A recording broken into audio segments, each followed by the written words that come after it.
It's recording now. That's good. Okay, there we go. All right, so our opening words this day as we get going on our session. Flame of fire, spark of the universe that warmed our ancestral hearths. Agent of life and death, symbol of truth and freedom, we strive to understand ourselves and our earthly home. Okay, so we're going to do a little bit of sharing. We've read some bits of history that we have, good and bad,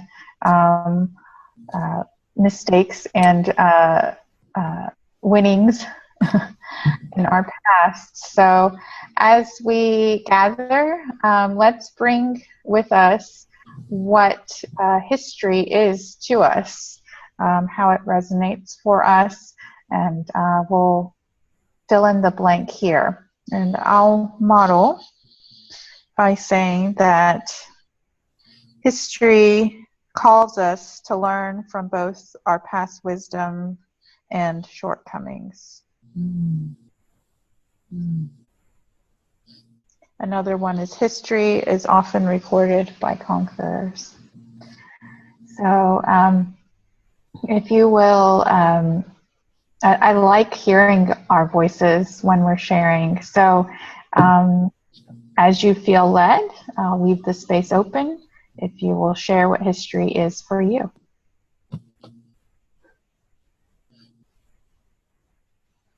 May I go?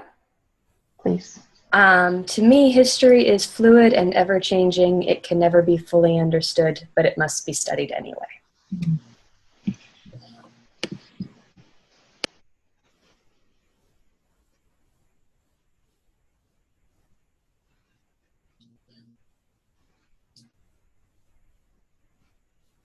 Well, based on some conversations I was having today, for me, history is painful.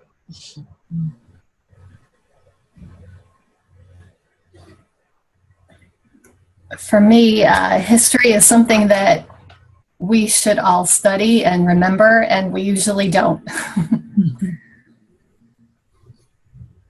Past world experiences that teach lessons.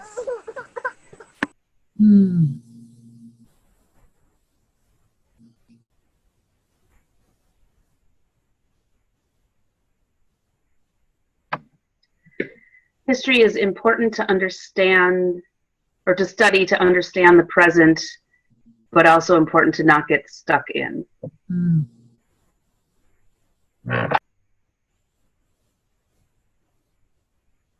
Following up on what Anna said, history is most often written in the voice of those with power, and so we need to look for the stories behind the stories. We need to look for the voices that are often unheard.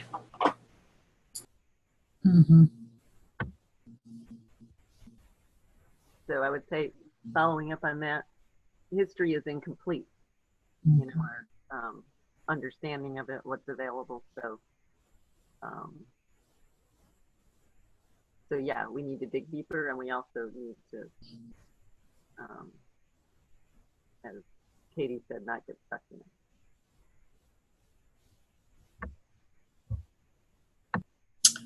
History is necessary to make meaning of the present.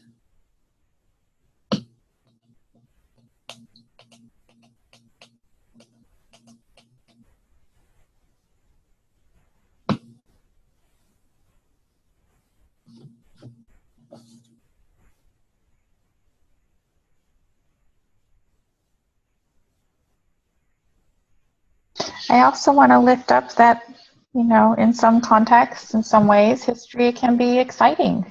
We have lots of history buffs, I think, in the Unitarian Universalist base movement, and It can be romanticized in a way, but for some, it's exciting to live through the eyes of people who lived in other times, and sometimes it's not. But that's a part of our complexity. That's a part of our faith, is that we become comfortable in holding that paradox, that it can be both, and it can be painful, it can be exciting. Just like love and a lot of other complex things that we experience in our lives. So thank you all for your sharing of what history is for you and the many ways that we approach it. And Andrea, are you ready to share your river journey? Sure.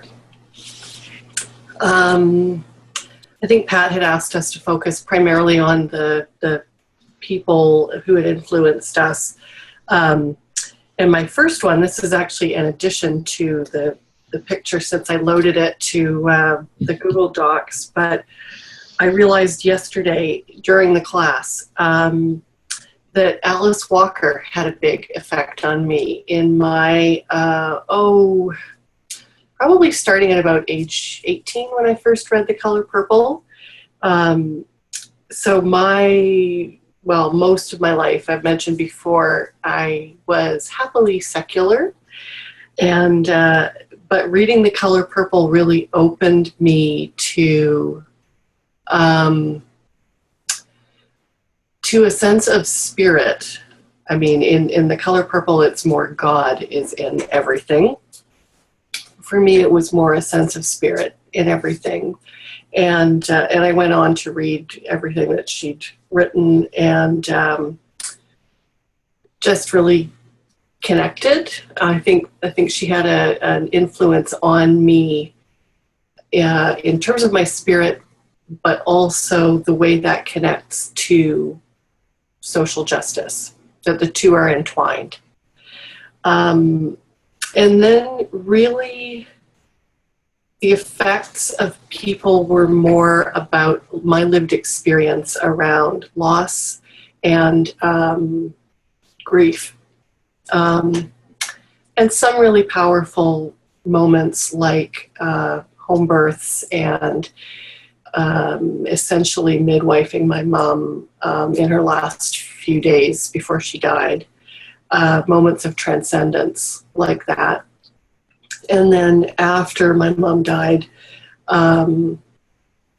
we had really a decade of hard stuff that included that grief, other griefs and losses, and a teenager who went through a really rough ride through her teens, including mental illness. And all of those things had an effect on my questioning.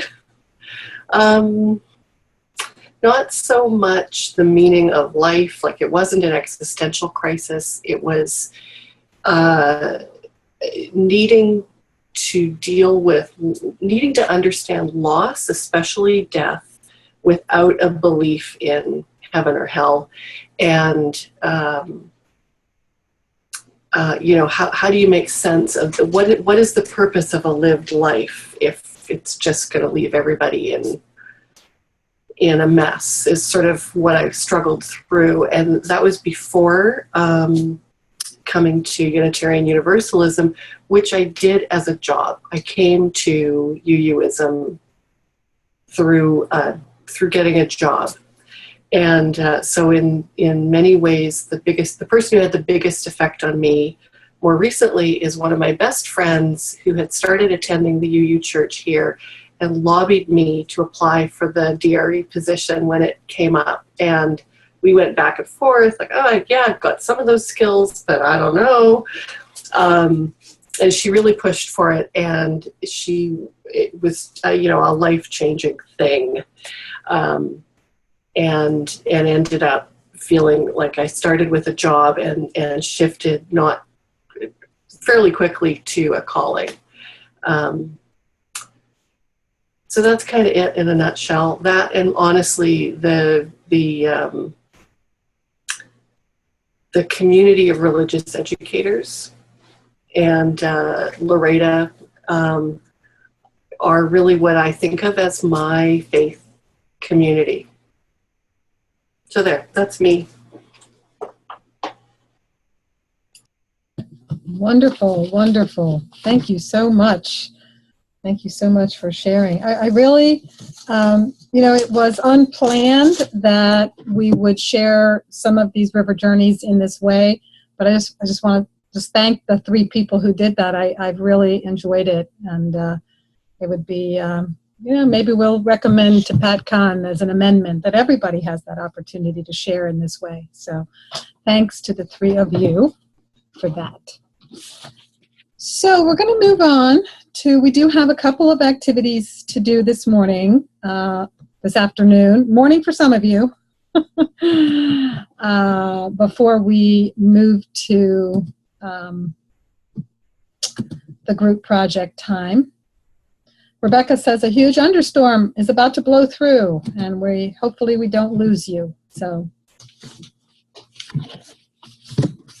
So we're going to take a few minutes to talk about how some of the ways that we relate to the historical figures that often pepper our stories and our curriculum and just sort of our general cultural understanding of ourselves. So there are, of course, Unitarians and Universalists, and more recently we have Unitarian Universalists. And all of those stories affect our UU identity.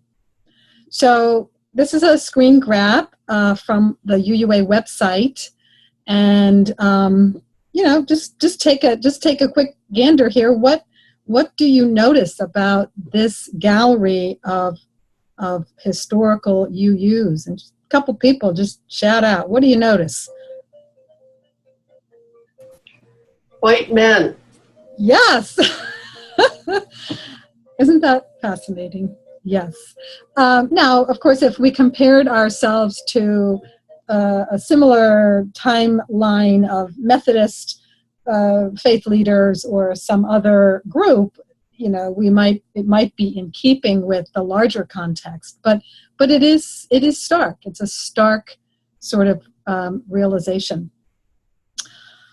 So, of course, not everybody in our congregations today, not everybody in this virtual room with us can see themselves reflected in this gallery of the folks that we sort of lift up as our exemplars. But we still have to look at our history. We have to look back at the history. One of the things about history, has anybody ever seen Chimamanda Ngozi, her TED Talk on the danger of a single story? If you haven't seen that, we'll send you the Google link. That is one of the most brilliant TED Talks ever, and it's so helpful in understanding a lot of the work that we do, and a lot of the identity work, and a lot of the some of the marginalization conversations that we have, and also for understanding implicit and explicit and null curriculum. It is a great TED Talk for our work. So we still have to look at history and try to translate and make sense of it for ourselves. But we do have to do some work and some reframing to perhaps get at other stories, or to find the stories that really speak to us in our contemporary lives. So I'm just going to move forward here for a moment and ask you just to either grab a pen and pencil or just do some reflection. I'm really only going to give you about a minute to just kind of think on this question. What role does honoring individuals from our Unitarian, Universalist, or UU history play in contemporary UU identity? So we'll take just a minute to meditate on that.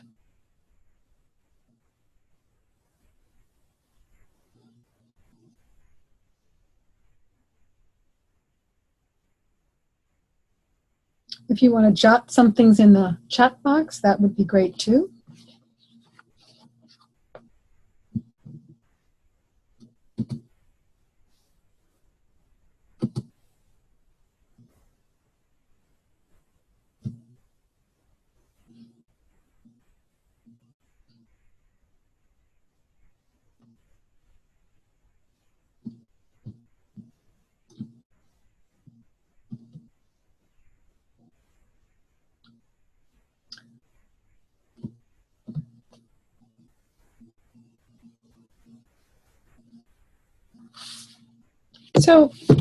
So what does this question bring up for you? And again, we can just popcorn. You can write in the chat box. Rayla says it helps us ask the question, where we want to stay, or do we want to move in a different direction? Alicia says it gives us action to lift up, but not define ourselves by. Yeah. I love it. I think it's always helpful to for people to be able to see themselves reflected in the history, and that's why I think it's really important, like we've been trying in our congregation, to not just focus on the famous UUs, but to look at history and pick up the people who were instrumental, who are forgotten and left out, so that you get a more diversity in who people are seeing. Yeah. And it's one of our sources. One of our 6 sources is to learn, from the deeds of others, from the lives and the wisdom of others. So it's a really important piece of the sources too. Gianna has her hand up. One of the things that I was going to say is that even though a lot of the people that are pictured are white men, that's because that's the record that was taken at that point in time. And that does not mean that there weren't a lot of other people who were involved. I studied history when I was in college, and even though white men are predominantly who you have written down in the main books, you can find a lot of influential people, especially if you look back in diaries and journals and things. And the women who were involved and the wives of those men can be huge, and it just wasn't popular to recognize them at that time. So just because they're not pictured doesn't mean that they're not there, and it just means that we have to look deeper to find the other people who weren't counted in the photographs. Yeah. And there's we're doing the history UU history Renaissance module at this time as well, and there's a great book, Missionaries and Builders. It's a little slim book by Polly Peterson, I think, and it's all about sort of the Southern and the Western. And there's so many stories of African American folks, of folks from Jamaica, folks from other places that were significant and really meaningful parts of our history. And somebody has dug and found these good stories, but they haven't sort of trickled down into our common sort of lectionary of stories. But they are there. So we have, so Andrea says she's conflicted about the amount of we shine light on our ancestors, but people use it for aha moments. Because we're so seldom talked about in the media, it's helpful to feel like, oh, I'm part of that group. Yeah, who doesn't want to think that they went to church with Paul Newman once, right? Yeah. Or Superman. It inspires us to remember that we do have a long history and we're not just making it up. Yeah, and somebody made a comment about a baby made-up religion, and some people are often really surprised to learn about the stories of centuries ago, and also the part that Unitarians played in the birth of our country. I mean, there's a lot of depth there. So we can't throw the stories out with our discomfort around sort of the picture that they paint, but we have to fill in we have to fill in the edges and find other stories that more fully reflect who we have been, who we can be. We've got one more here. Honoring our history should play a small role. We can look to historical figures and thank them for their courage, but we don't need to dwell on their actions. That's great. Yeah. So it's sort of we take the learnings. We leave the story and the details to the history books, and we carry forward the learnings and the good work. So good. Yeah. So let me bring back some questions for us for a next step.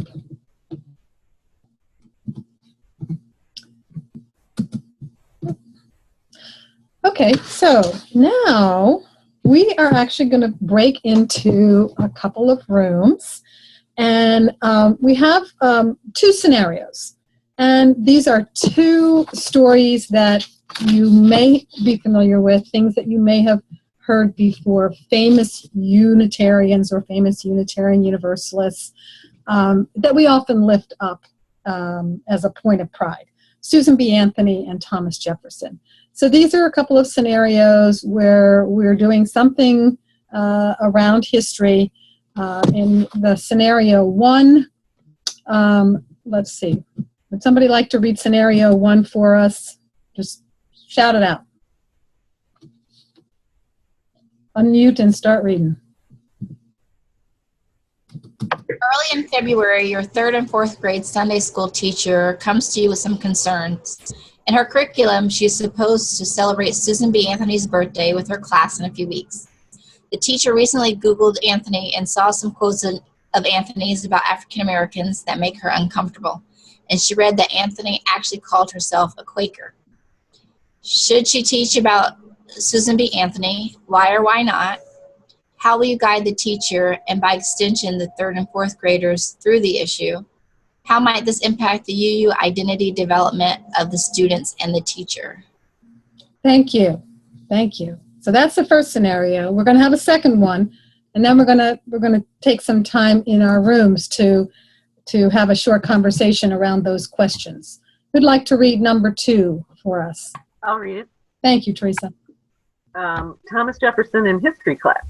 One Sunday, a 14-year-old in your congregation asked to talk to you. He has been in your community since he was a small child. He is concerned because growing up in your Sunday school, he learned that Thomas Jefferson was a great thinker and a famous Unitarian.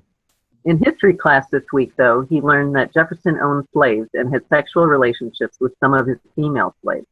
He wants to know how Jefferson could have been a Unitarian and done those things. What would you say to this youth? What resources might you use to engage him on the topic? How might this impact the UU identity development? Okay. So two, kind of challenging things. Now, I think we're going to put the scenarios in the chat box so that you can refer back to them when you get in your group. They're there. I apologize. I didn't realize that it wouldn't leave a space between them. So they're kind of smushed together. But oh, yeah. If you can make out right after the questions for scenario 2, scenario 1, scenario 2 starts. Okay. So, take some time with the questions. There's no right answer. And in fact, for some of this, there may not even be a really satisfactory answer. There, you may sort of be left with a feeling of, I don't know where to go or what to do with this. So help one another in that conversation. So I'm going to put us in 2 rooms this time, so the groups will be a little bit bigger. So we'll give you like 10 minutes. Is that? Do we have enough time? Yeah, I think we have enough time for 10 minutes. All right. So you will be in a room shortly.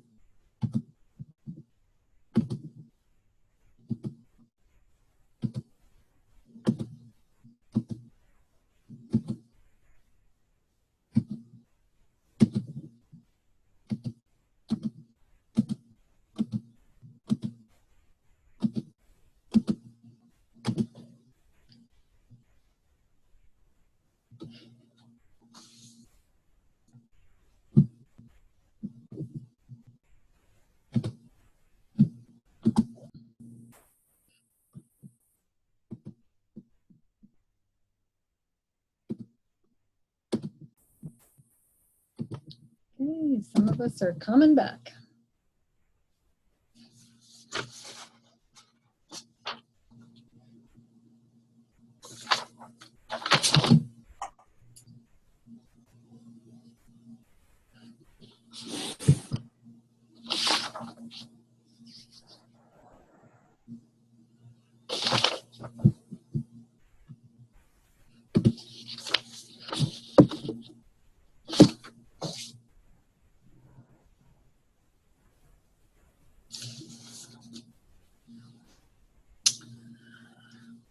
Okay, we are just about back.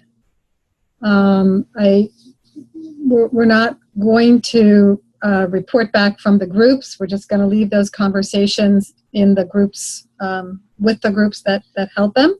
But, you know, these are challenging topics. Sometimes these things come up in our curricula and in our work with adults and youth and children.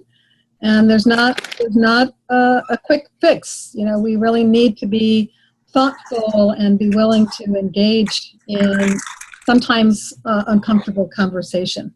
So we're going to end our time with this particular section by, I'm going to refer you to the reading on the Thomas Jefferson Ball.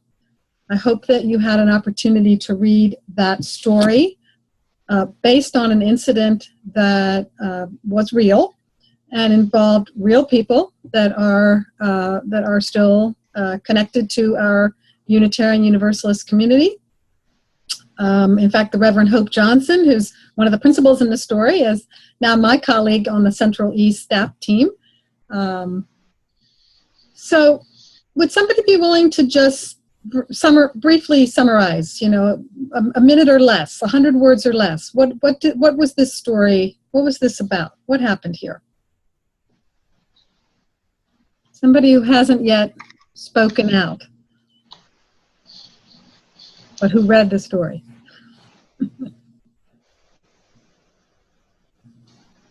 Any volunteers?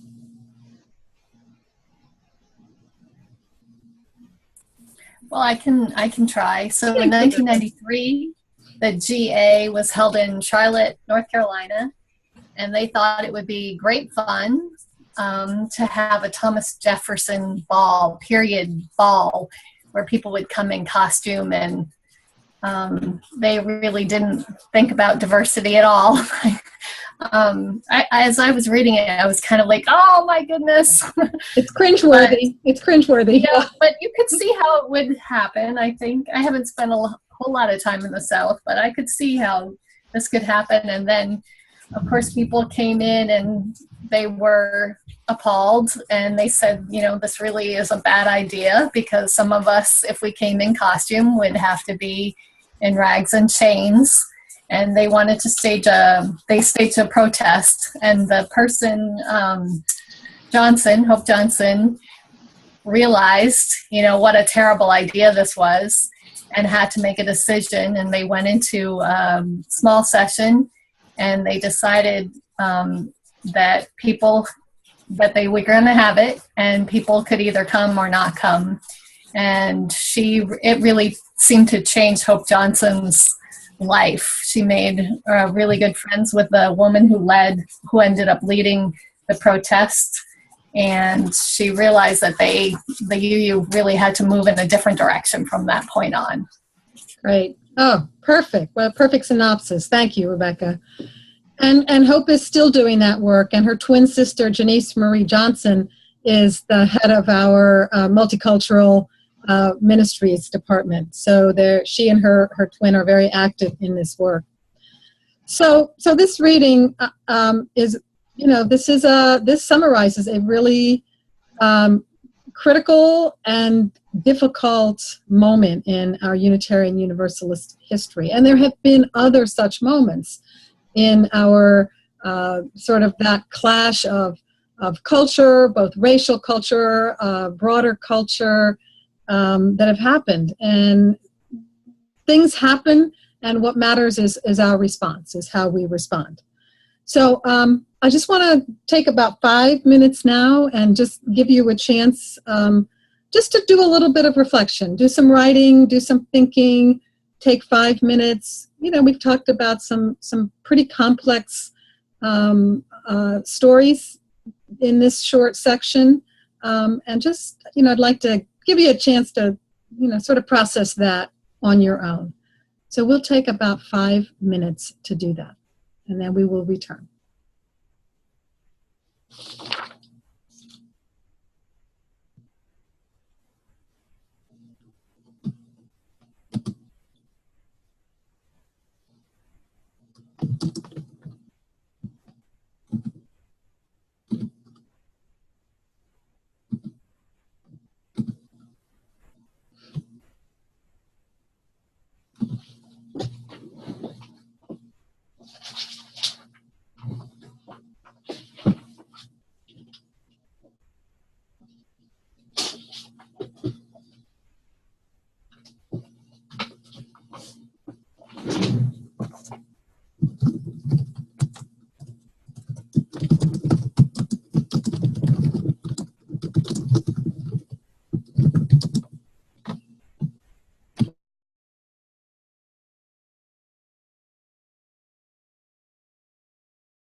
So I invite you to return, and I also encourage you to continue to think about just this complexity. Our identity as individuals is not one thing, and our identity as a people of faith is not one thing. And sometimes those different pieces of our identity are at odds, and we need to be we need to do some processing and some spiritual preparation for those moments when those things come up. So I'm going to turn it on over to Anna now for the next section, and before long we'll be on our projects. We'll put the screen back up. Oh, wait a minute, Anna. Oh. So I just as a final thing, these are some reframing questions that if you had a situation like that came up, this might just be sort of a little bit of a process that you could use to sort of rethink and shift the story, shift the narrative around some of these famous people. So I'm gonna just put this up in the chat box for us, and you can see those a little bit later. We'll save them for you. I'll put them in the forum too. Sorry, Anna.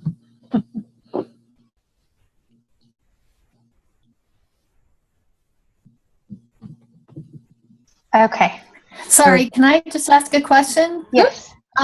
Because this is more and more on our minds, is like you sort of reframing their history at all? You know, obviously as DREs, we need to tackle this sort of one situation at a time, but I'm just wondering if there's a group of people working on trying to reevaluate the way we present our history. So I think there are those people that are doing that work. I do know that every year at General Assembly, we sort of take another step forward. A couple of years ago, Gail Forsyth Vail did a lot of work around doctrine of discovery, trying to help us understand that concept. And there were some materials, some study guides, and that kind of thing for people to use in their congregations to have conversations around, what does it mean that many of us come from Euro-American backgrounds, and that we were invaders and conquerors, and we stole land from native peoples, and we were not the people the story that we tell about ourselves. We're not those people. And so those conversations have definitely been coming up. And there is work that's happening, I think, more at the congregational level to bring congregations, into some difficult conversation around, for example, history around diversity, racial justice in congregations. So there's definitely been work that's been happening. I don't know that I would call it rewriting history, but there's a lot of energy around reconciliation work, and you can find out more about that. You can go on to uua.org, and you can actually Google reconciliation restoration. I think some of the multicultural advocacy web pages will come up, and you can learn more. Yeah, and also you'll notice in a lot of the adult tapestry of faiths curricula, as well as some of the children's curricula, that a lot of the stories, I don't want to say a lot of them, but some of the stories share. I mean, I think this Thomas Jefferson Ball is in the curricula, is in one of the curricula, and I think that that's a wonderful way for us to not just wrestle with the wrestle with the actual issue, which is obviously very important, racial justice, also sexual misconduct in congregations, and a lot of different issues. But it also models that just because something went wrong does not mean we should put it under the rug. We need to talk about these issues because they're not just things that happen in one place. These are systemic issues that we all need to grapple with as a part of our faith movement. Mm-hmm. And from that, hopefully, we can evolve. Yeah. Good question. Thank you, Rebecca. Yes, thank you. Okay, so we're talking coming out of history and talking about our growing edges. Where are we growing? And sometimes those edges are rough and, they're not easily defined. But hopefully some of you will have some ideas of what we're talking about when we're talking about the growing edges of Unitarian Universalism. So as we've talked about, our principles grew out of a communal sense of what it means to be Unitarian and Universalist, and can now help to define that identity for us by naming the central values that we hold in common. The principles also call upon us not just to affirm these values, but also to work actively in the world to bring them into being. And the various ways that we do that, both individually and collectively, say something about how we're defining Unitarian Universalist identity at this particular time in our history. So we're going to do some brainstorming, and Pat, I will need your help because I'm not looking at the Zoom screen. I'm going to be putting in words into a whatchamacallit. What are these called? Word cloud generator. Yeah. So we're gonna. So you want me to go back to the Brady Bunch screen and? Yeah, if you'll go back to the Brady Bunch screen. Great. And y'all can give me some ideas of some of the growing edges of Unitarian Universalism, including issues that we're dealing with, specific initiatives that you know of, and programs that we have in place to deal with things that are shaping our present and future. So one example is the Standing on the Side of Love campaign. I think that a lot of people, most people should have heard of that by now. Although there's some people outlying congregations. So I want to make sure that we have an opportunity to share these with each other and collect our wisdom and make something pretty out of it. So you can do popcorn style and also in the chat box. Okay, I would say white privilege if you're going in. White privilege. Mm-hmm.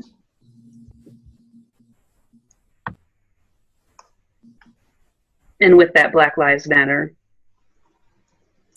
I was going to say Black Lives Matter. We voted to hang a sign. That's where we've stopped, and I feel like we cannot stop there. Hanging a sign is not enough, and so we need to move beyond that. What would that look like, Rebecca?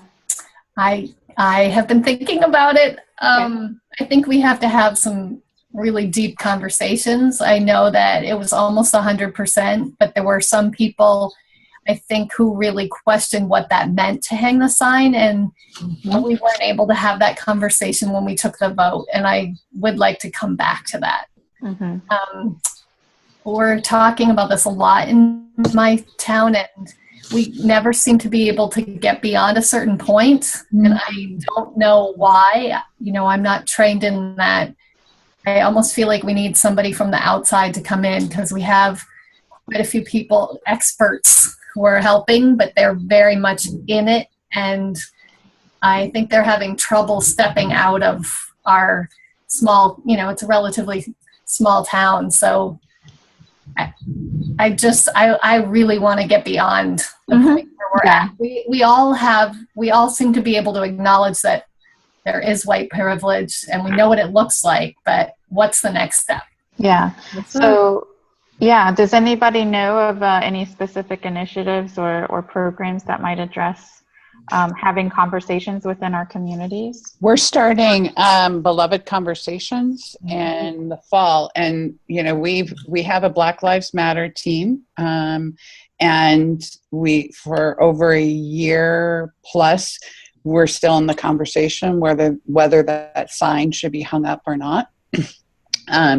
So we looked at what is going to engage the congregation further into that conversation, and felt like Beloved Conversations was a great option, and we're doing it along with 5 other UU churches in the area.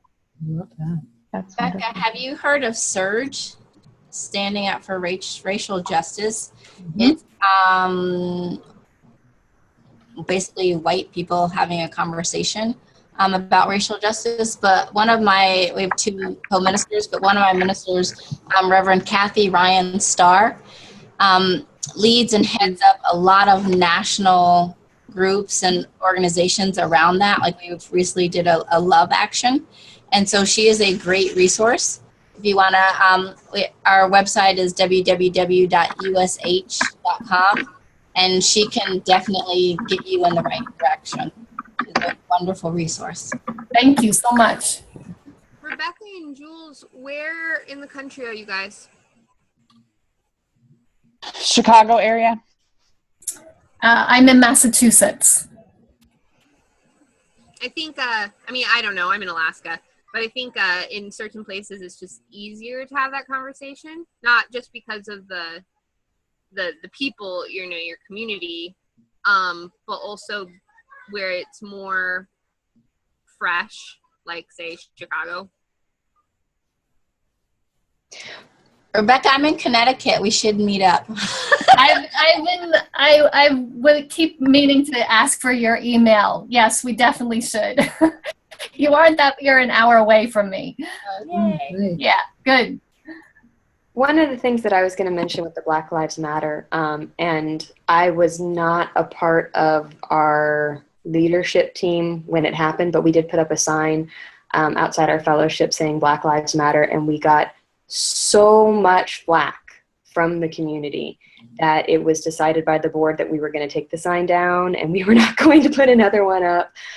We got phone calls, we got emails, we got letters apparently, all telling us that we were doing a bad thing and all lives matter. It's apparently very big. So it's just something that I was going to put out there too, that sometimes just putting a sign up can be intimidating. Mm-hmm.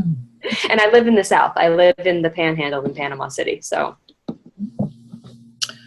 Anna, Andrea posted Truth, Healing, and Reconciliation, which is a Canadian initiative for the First Nations. Mm-hmm. That's on uua.org. Truth, Healing, and Reconciliation.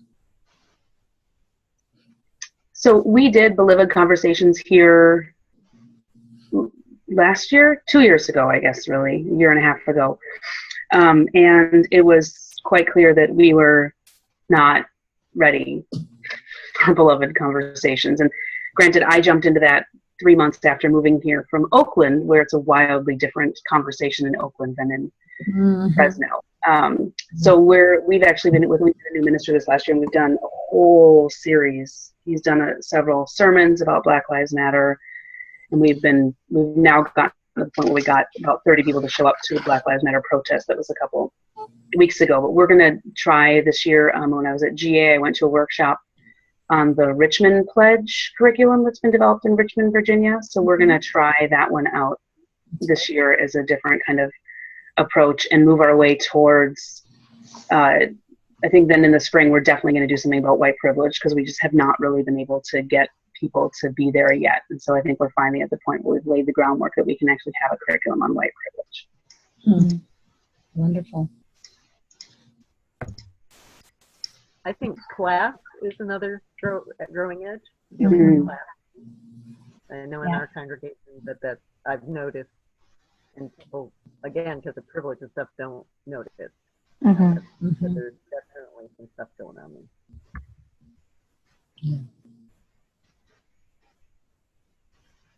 Ableism is something that I think is still a growing edge for us. I was going to say that too, because I was thinking that when you said standing on the side of love, there's even some, frustration with that title. Mm-hmm. Mm-hmm. So equal access with 2 U's in equal is one UU initiative that I know of around ableism and inclusivity. And I think there's a class conversations thing as well, right? I've seen it on Facebook anyway. I'm part of that group, but I don't know where it comes from. I think it was an independently put together initiative, and I'm sorry that I'm blanking on what the name of it was or is. We have quite a few people working on divestment right now. Mm. We're working with our state legislature and our state reps to try and get the state to divest. And I think, yes, last year we actually divested as a group as well. Right. Okay. Any last ones that we're kind of missing here?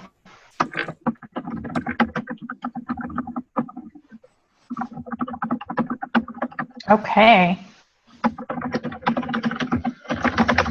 All right. So I guess I will share my screen. Oops. Maybe.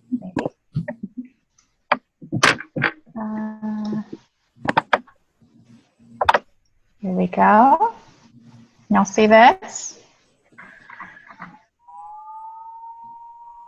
Okay, so this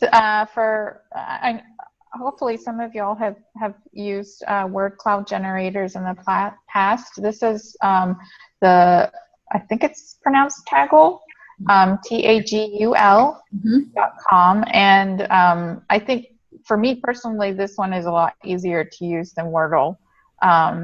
And you can put in your words over here, and you can even, I've used the UUA logo here to kind of make this one up, but you can also use different shapes. So this is just a side note on a resource that you can use. But so I was thinking if I can make this bigger. Yeah. So, yeah. So these are our growing edges. What do these programs, movements, or initiatives say about how we're defining Unitarian Universalist identity for this particular time in history?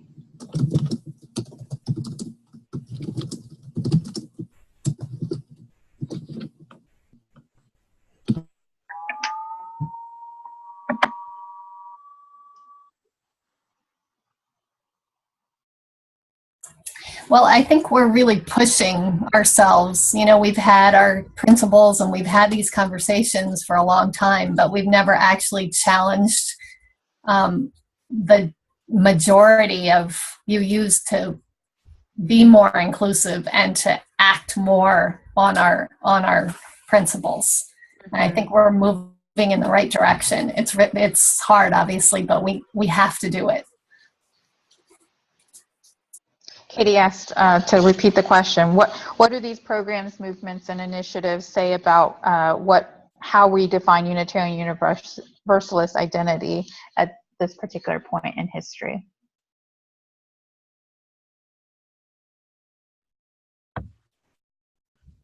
I think it's also like related to that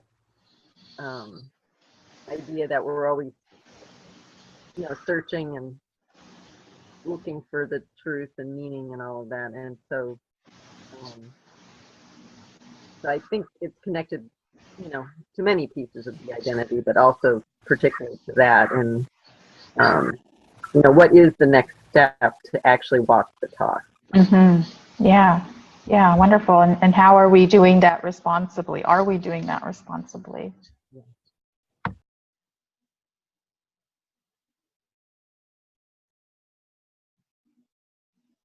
Andre says, we're socially conscious. We care about others and the earth. Yeah, definitely tying into our second and seventh principles and sixth principles.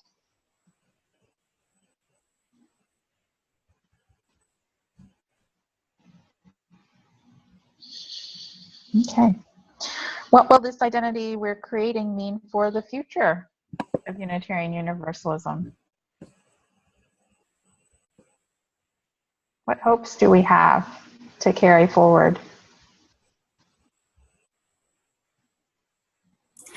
I guess I'm hoping that the more we walk the walk and maybe talk a little less, more people will know who we are.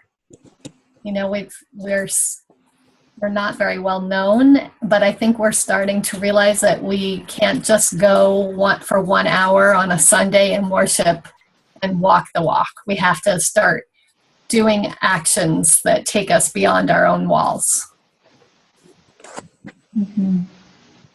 Active change.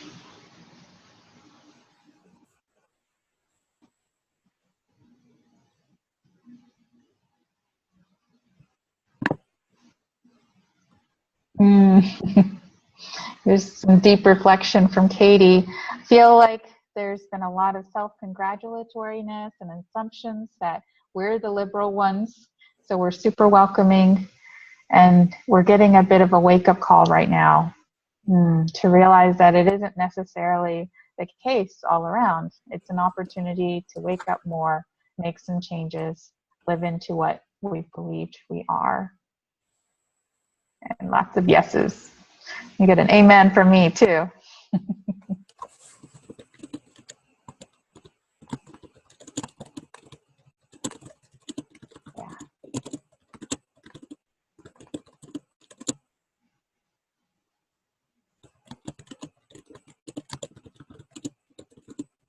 And, you know, just another personal reflection from me, I think this is a move for us from liberalism into liberation.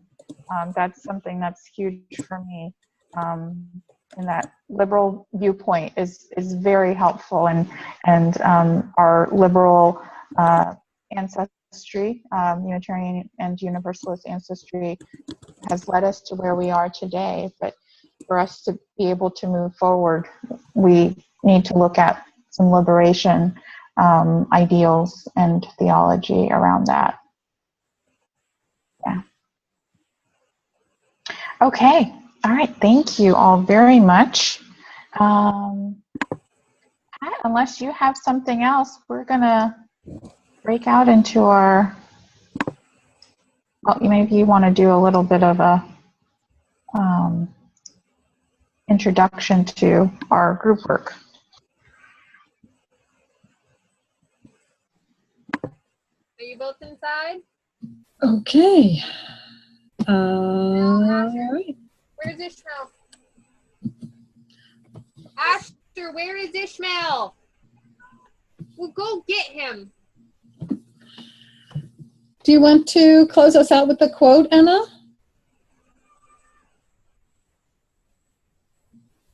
Yeah. You're muted. Thank you. It is your thoughts and acts of the moment that create your future. The outline of your future past already exists, so you created its pattern by your past. Interesting. Thank you, Saibaba. So with that, we are going to move into our group breakouts. You're going to have just about 45 minutes, maybe a couple minutes shy of that. You can take a short break during that time. You can work through the time, whatever the needs of the group require.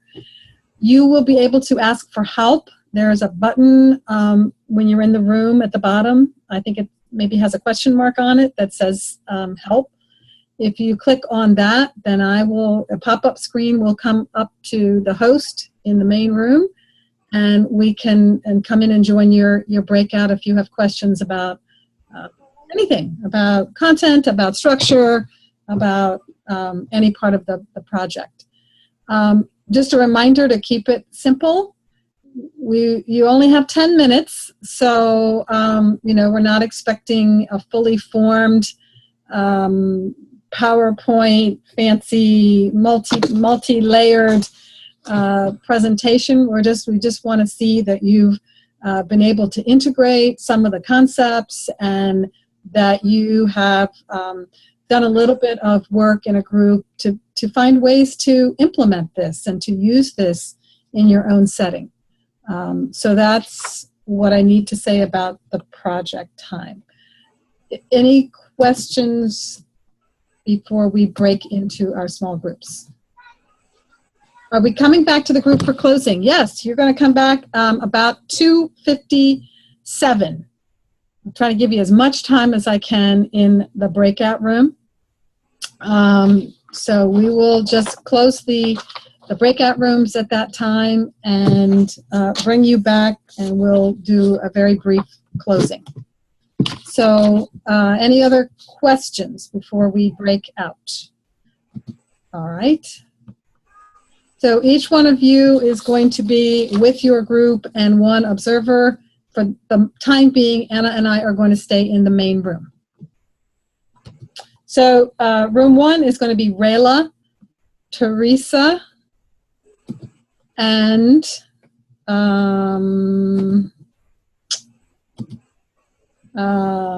Jules. And I am just having to do this and this and this. So Rayla and Teresa, UUFCRE today? Is that you? Okay. Make sure I have the right one.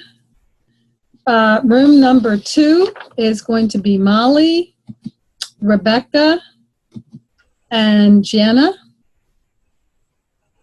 So we will take these folks out.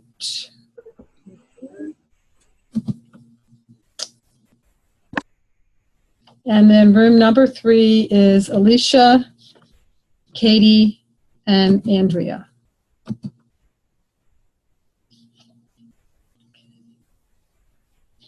Alicia, Katie, Andrea. Okay, that room is good. And this room is going to be room number 1. Rayla, Jules, Teresa, Erin. Okay, hopefully everybody's in the right place. Jules, Rayla, Teresa, Molly, Rebecca, Gianna, Alicia, Katie, and Andrea. All righty, here we go. We'll see you in a little while.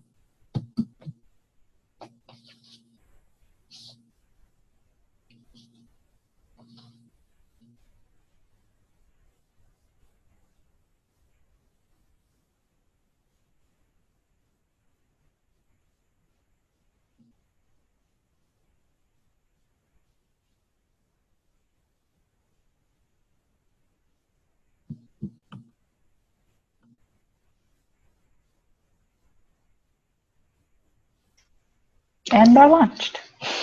There you go. Yeah. Okay. Okay, so take a break. We can both, take a little break or just, I did mention to the 3 observers that if they wanted to come back and just chat with us a little bit about process. So I guess I'm going to stay nearby. Okay. But I think we can, everything seemed to go well so far today. Mm-hmm. Yeah. Yeah, I love the Wordle. That was great.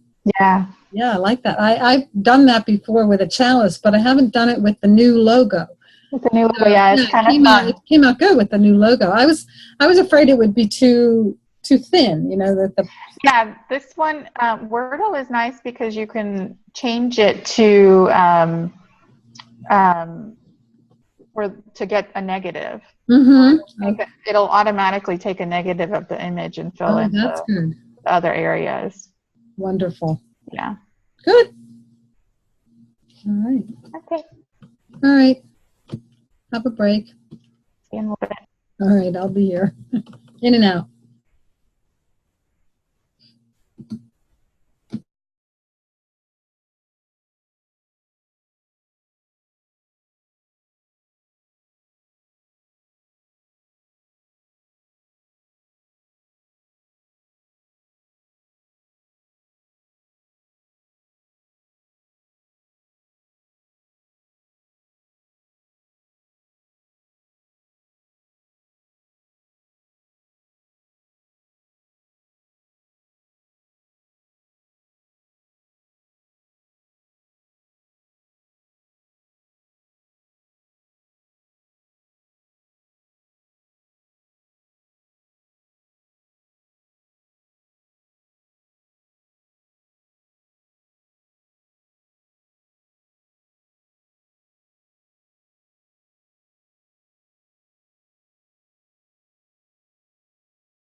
Hi, Pat.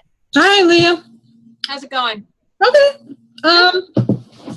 So, I thought when you left a room that you returned to the unassigned category, but you're not showing up on my screen as unassigned. Did the other observers show up as unassigned?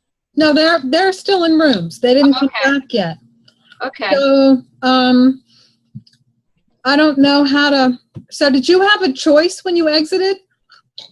Like, It was just, leave that chat. leave that chat? Yeah. Okay. So maybe we can't switch rooms. I thought I had done that before with another class. So Yeah. I don't know. All right. I'm not going to worry too much about it. Yeah, you can pop off, come back. If you have any questions for me or for Anna, Okay. how's it been going for you? Good. I think, were I to lead this, I think technology would be my biggest struggle. And then there are just so many little nuances logistically, again, with the technology, like make sure to tell people when they have to be back before you let them go, which is kind of like what you have to do in a real situation too. But Yeah, it is. It's tricky. I mean, I've done it, I've done a ton of online training and this has been challenging. Yeah. So, yeah. But, and it's great because Anna is very technology savvy. So she's been a great partner. Of course. Yeah. So. Well, it seems like you both are, so.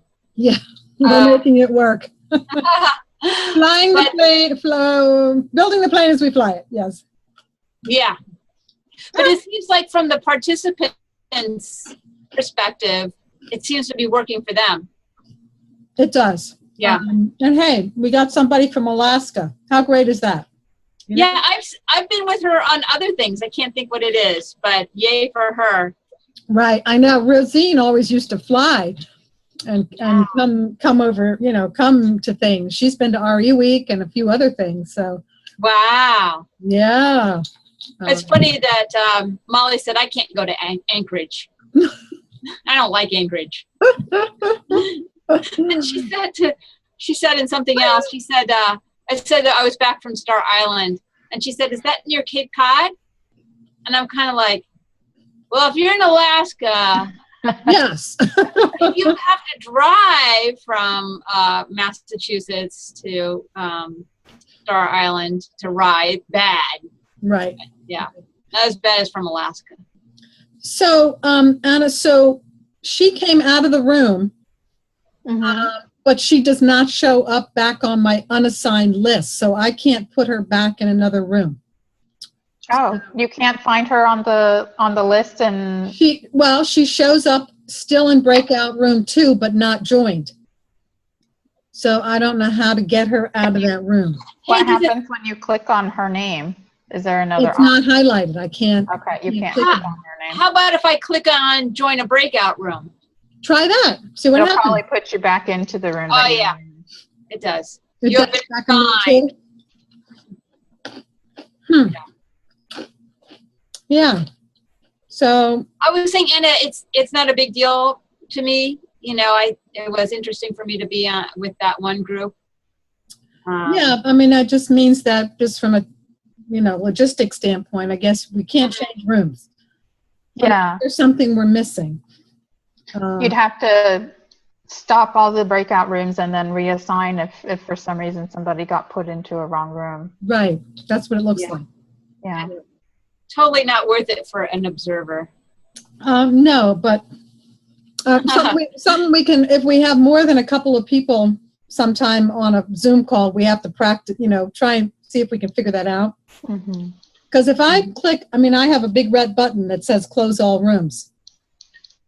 It may not close the rooms right away. It may take me back to an intermediary screen that in which I could move people and restart them. So I don't That know. would be I'm not magical. going to do that. I'm not going to do that while everybody's in a room. Hit the red button, Pat. Yeah. Boom. What does it do? Oh my gosh. Yep. So So I've been making my little name tags for kids. those are adorable. Oh my. Yeah. Thank you, Internet. And Andrea Lerner has animals for each principal. So this is Right. the orange group, and they're the second principal. And the orange foxes, because it's clever to be kind. Mm. So that was what I did. Cool. Where did you get those? This, it has the little copyright on it, and I just found it on the web. Oh, and so you just, And I have Cut it out. cardstock Yeah. and a color printer and good handwriting. Yeah. Good handwriting. But I love Andrea Lerner's UU Animal Principles. Mhm. Anna, have you ever heard of those? I haven't. Oh, they're color coded. So there's 7 colors and 7 animals. So the first one is the cardinal. Red is the cardinal rule. They're all important. And then, so it's red, orange, yellow, yellow ducks. Keep your ducks in a row. Wow. Green is the frogs. Hop to it for searching for truth and meaning. And green, blue is the parrot. Vote for what you think is right. Indigo.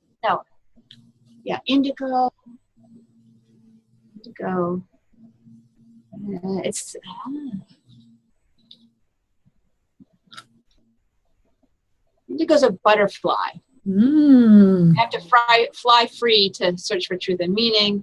And then violet is a spider, which I always make have purple eyes with the web. Wow. But I found little stuffed animals of each of those kinds of animals. So I use those in my family chapel. Oh, that's great.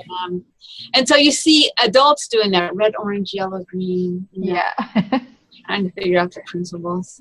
I always sing the song, not the rainbow one, but the Doe Deer one. Doe Deer one. Yeah. Yeah. Songs really help me. Yeah. So I sing it in my head. Now we need something for the sources. Yes. Yeah. Wonder if I did something. Wonder if I could do something by managing participants. No, you're not there. Well, it's interesting. When I go to manage participants, Leah does show up as a participant in the main room. Well, Yeah. Well, yeah, because on mine it says 3 participants, so that must be the 3 of us here, right? Yeah. So why can't I? It's just, let's see what comes up under more for you. Make a co-host. Make host assigned to type closed caption. You could be typing closed caption. I could. I'm a very good typist, too. I suppose I wonder if I made you a co-host, if I could do something different, like move you from a room. You want to be co-host of the meeting? Sure you do. Yeah. Sure. But you're still not showing up. I don't understand that. That is unusual. That is odd. Oh well, you're not going to be a co-host anymore. Okay. Another day. I'm withdrawing my permission. There we go. All right. Well, that's an important learning. All right. Well, are you going to join? You're going to come back, or are you done for the day?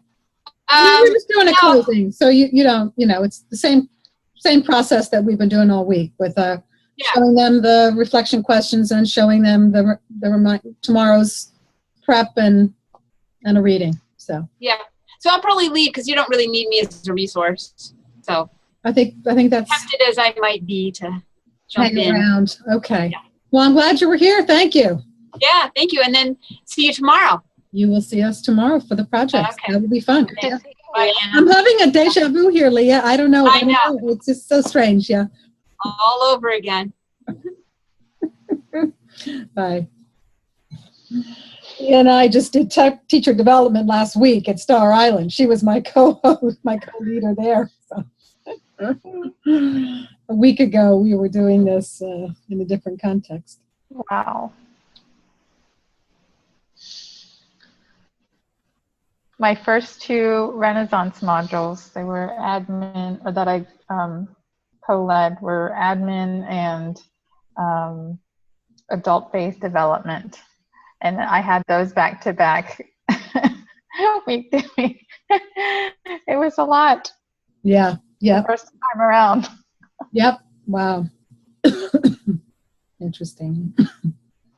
Well, we still have a few minutes, so if you want to go back to whatever, feel free. I actually had gone downstairs to get myself a couple of pretzel snacks here, and I came back and there was a couple notes from Leah, so which led to that whole thing. So bad information there that I could. I'll have to look because I actually have a printed out instruction sheet on chat, and so maybe I just missed something. So, or maybe she had more than one choice when she left the room. I don't know.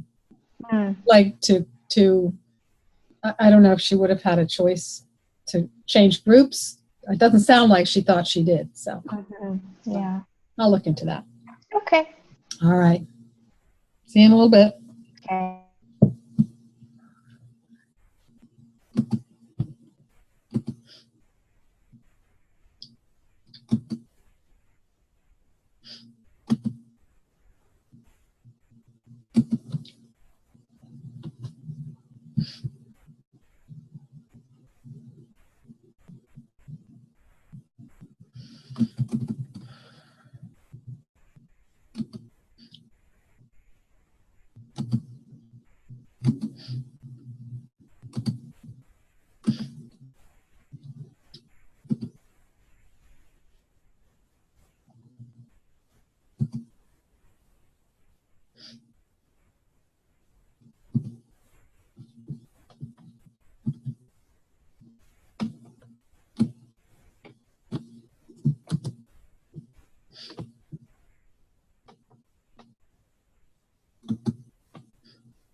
Hello, Erin.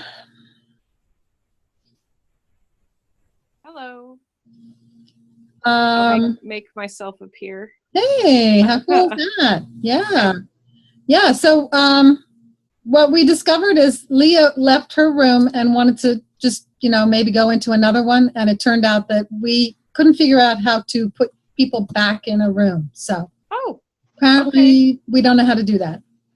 Oh, I see. Yeah, well, so you're with us now. You're with us, or you can move on with your day. Okay. We told Leah what the last 5 minutes would be about, and gave her a choice to stay or go, and she said, "I think I'll go."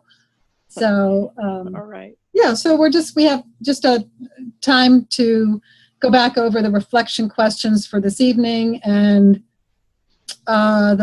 just a quick reminder for tomorrow, and then we have a closing reading from the Worship Web. So okay, well that sounds great. Yeah, it was really interesting watching people do group work interactively using all the resources at their disposal. That's great. That's great. This group had a Google Doc going and a Prezi, and they were going back and forth with each other. It was like, wow. That's impressive. That's impressive. Anna, I did get a call. I got a call to go to a breakout room. Oh, okay. When you stepped away, yeah. One of the groups they wanted to have me describe the drawing activity that we didn't do, but that we showed them.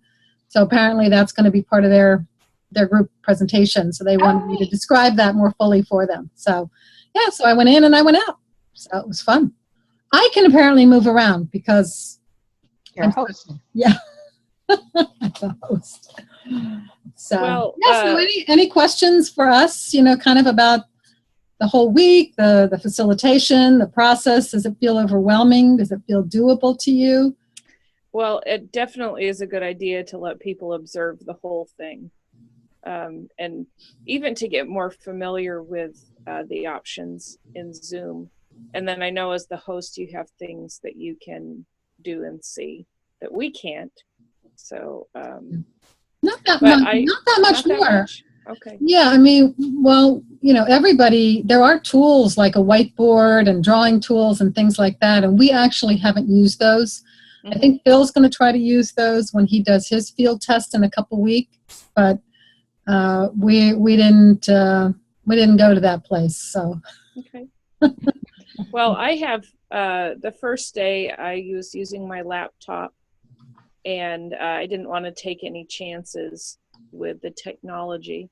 But the rest of the week I've been using my iPhone, and it's been great, which has been good for me because I had to be in a couple of locations. So I didn't have it cut out at all until once this morning it cut out for about a second while I was first coming in, but then it was very reliable. So I played around with how the platform is on a computer or on an iPhone. I would not facilitate this way. I probably wouldn't even participate this way if I were in the group, unless it was my only option. But as an observer, it was fine.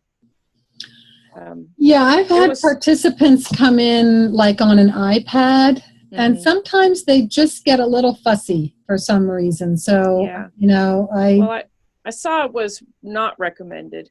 Right. So, I think it's really interesting how,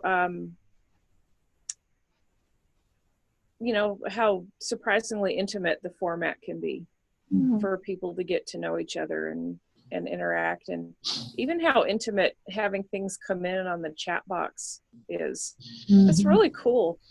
There's some things you can do in this platform that you can't do even with people present in the room together.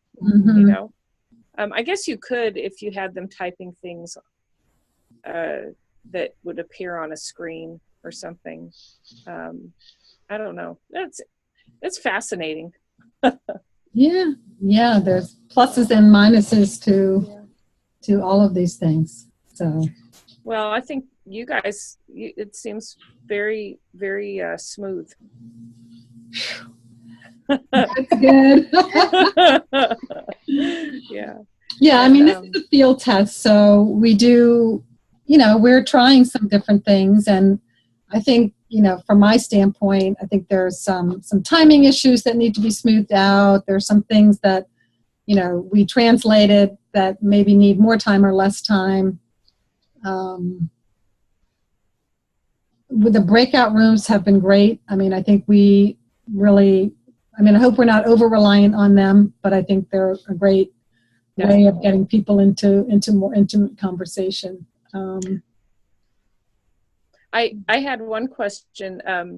When you did the thing where you had people who were going to take turns going, and you had them kind of tag the next person, did you come up with that idea to do it that way, or? No, we do that a lot in meetings and stuff like that. We do that a lot with check-ins and different meetings. So I've seen that in use for a while. Okay. But, I thought it worked really well. I did. Yeah. I really like that, Pat. Yeah. I filed it away and in my memory of things to remember how to do. Yeah, believe me, I have, I spend hours a week on Zoom. So You've- part of it is maybe just thinking up different ways to make it seem like something different. I don't know, but we have different ways of doing that. So Yeah.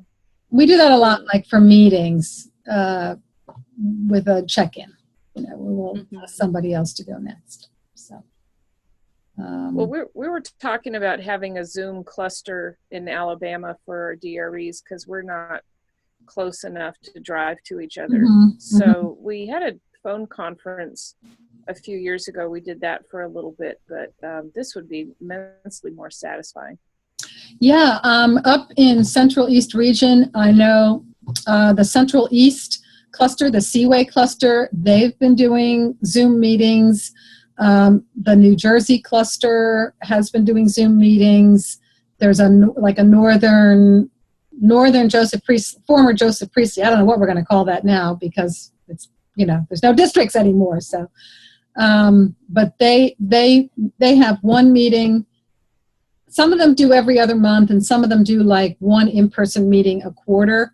One of which might be like, you know, the retreat. One might be when we used to have district assembly. One of those meetings would be a district. So they have gotten down to just, you know, a couple of in-person meetings a year. So, which is, you know, it's good. I think where it is, where there's a challenge is if you have a group and new people are coming into that group. Right. Because if I'm in a cluster meeting with people I've been colleagues with for 10 years, I probably can imagine some body language cues because I've been in a room with them a few times. And for people who don't know anybody, like a new religious educator joining us, I think that would be challenging for like a first meeting. Yeah. So we actually try to get together in August in person. And then go to Zoom. So it's great. It's a great platform. The only thing you have to know is if you have the free version, it cuts you off after 40 minutes. In order to have longer meetings, like an hour, 2 hours, you have to have the pro version. To host. Oh. Yeah. To host. Yeah. But the other thing to know is that every UUA staffer has a pro version of Zoom.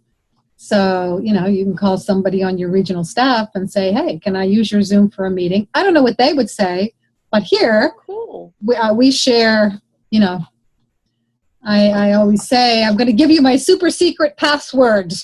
You and everybody else knows my super secret password. Yeah, and Loretta does that for us. We've been having the Southeast chapter. We've been doing monthly chapter chats using the Loretta login. Oh, that's great. Yeah. So is that national? National? Yeah. Great. Good for them. Yeah. Yeah, I haven't been able to do it yet, Anna, but every time I get the invitation, I'm like, you guys are awesome. So I'm going to try to come to the next one. It's just hard with my other work that I have. Yeah. So I have 253, by the way. All right. Well, I will back here. I will let you guys go. All right. Well, it's great. Good to have you with us. Thank you. See you tomorrow for the big reveal on the group projects. All right. All right. So, Pat? Yes. Hi. Hi. So we, for some reason, I'm not being shared the folders other than the River Journey. Okay. That's strange. Yeah, they looked for, I was trying to open it and they looked for my email and it wasn't included. So if you could share that with me. I sure will. I'll do that. Well, we're coming back now. Rooms are closing now. Okay.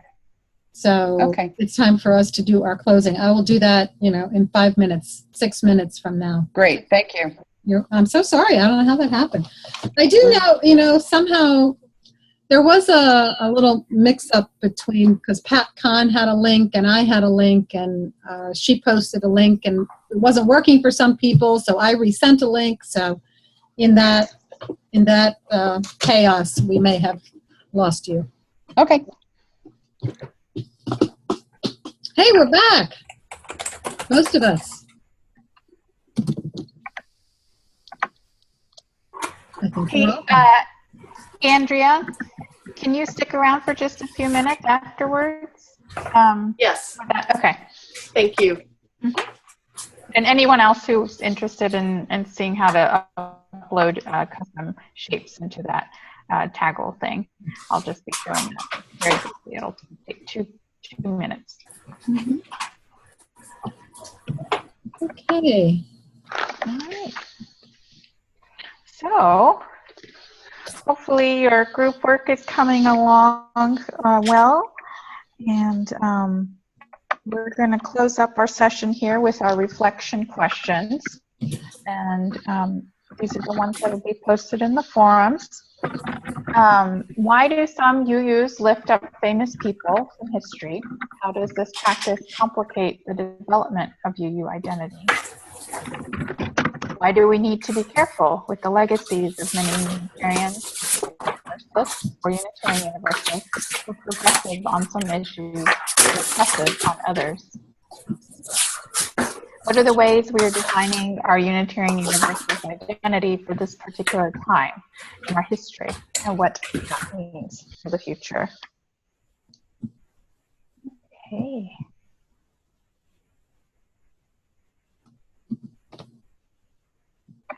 Was there another?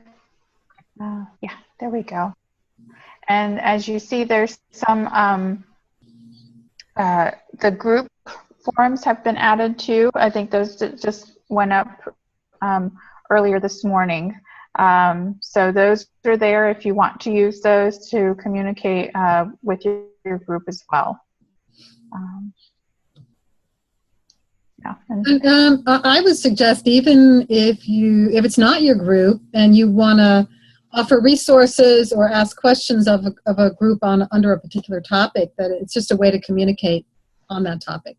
So yeah. if you've got some great ideas for parent workshop, but you're not in that group, feel free to make a little post there. Yeah, and it might be good for you, to go ahead and subscribe to those so you get a little notification if somebody does put something there between now and tomorrow. Okay, so our presentations tomorrow will start right after our opening.